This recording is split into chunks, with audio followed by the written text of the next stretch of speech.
Well, look at the problems we face.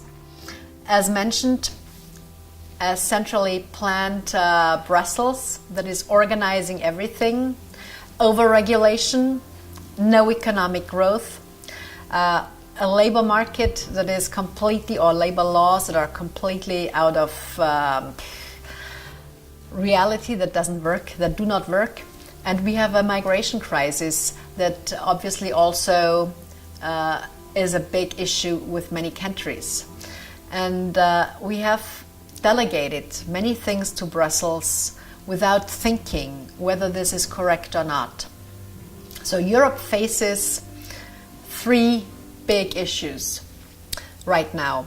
It's the financial crisis that is still there with the euro issue, and the bailouts of banks, the monetary base that was lost with the ECB's policies right now.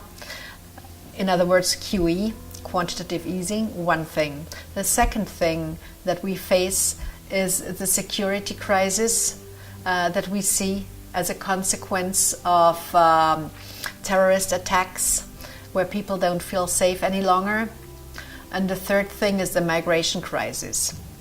And on top of that, we have lived for 60 or 70 years in a world that was so-called safe, with a lot of economic growth and a lot of spending that we did on the next generation.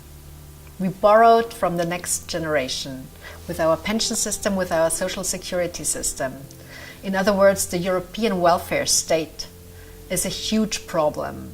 And if we do not talk about this and about the negative consequences of overspending, then we will not be able to fix this continent.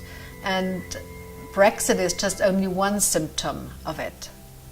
But there are many countries, many regions that are not happy with what is happening.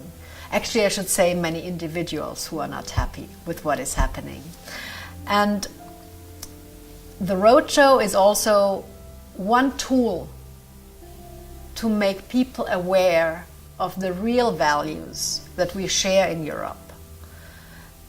And that we look back, maybe take one or two steps back, deregulate again, look if we have not overdone it and overspent, and then start from new. But this can only be done if we analyze the facts, if we look at reality and not live in a bubble or in a parallel universe, as obviously sometimes happens in Brussels.